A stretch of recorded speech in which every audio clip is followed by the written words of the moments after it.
Filtration. So we're going to talk about filtration in the saltwater tank today. As you can see, I have soft corals, a variety of saltwater fish, and we're going to talk about filtration for your beginner saltwater tank. This is just for beginners, advanced aquarius. You can always make your comments, but just be polite. Not everyone has the money and the resources to have everything that you guys have in the hobby. So underneath my tank, as you see, I have all of my additives, test kits, and whatnot, and I have all my maintenance equipment. You do not see something here. What is it that we don't see? A sump, correct.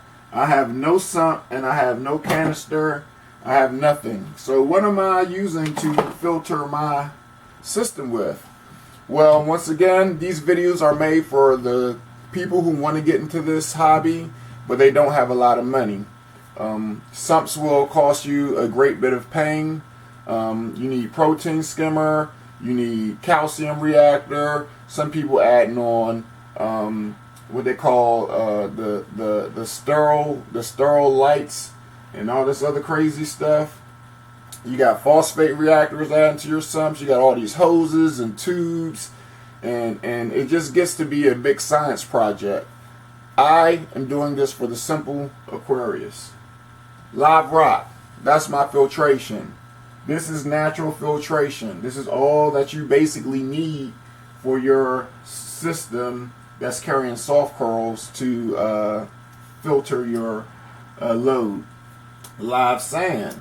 That is another biological filtration. Why am I going to put rock and sand down here into a sump when I already have it in the tank? Alright? So, I do need some type of circulation. I do need something to clean. I do have a 1200 pump Maxi Jet. This Maxi Jet pump that I have in here,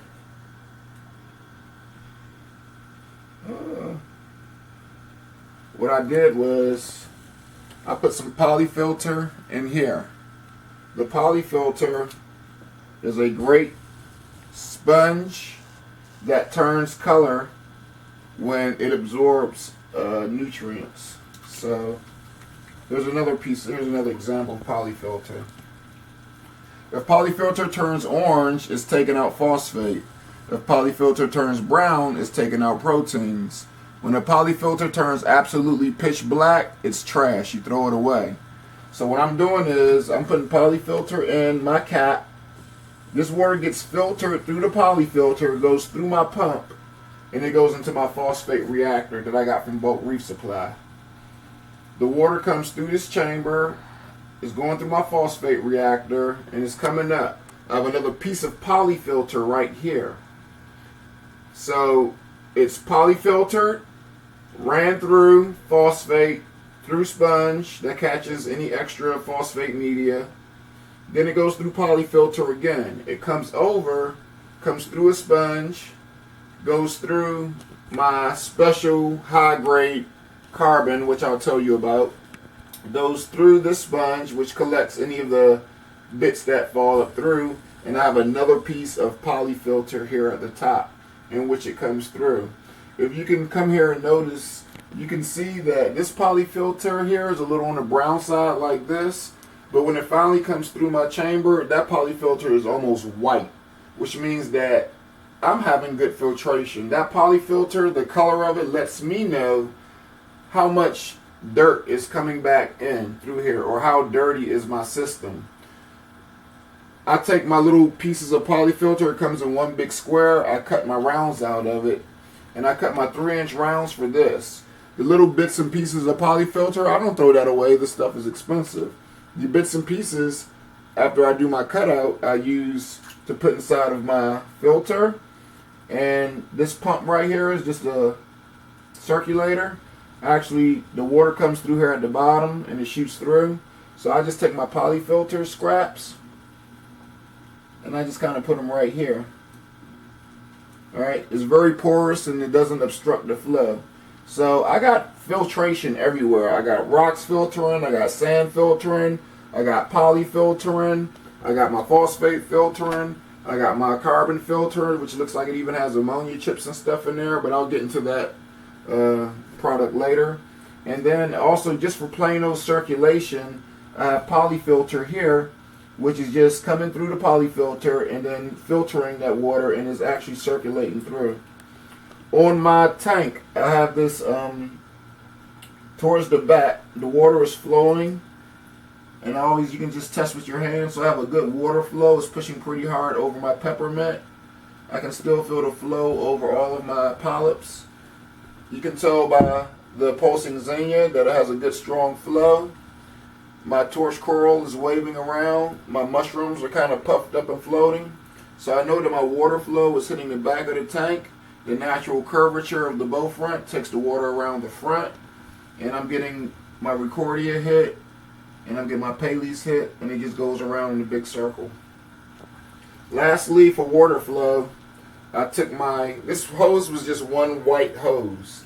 I actually cut this hose because I used to just have it going straight down into the live rock and having the water flow through the live rock. But what I was missing was my water breakage on the surface. So I had some pieces of an old pump and I just kind of put this together. I put a U on it and I have an adjustable blower here and I just adjust that up. That gives me water breakage. Water breakage keeps all of the protein and sediment at the top from just sitting there and developing the skin. And it also gives me the shimmer lines that you see from my metal highlight light.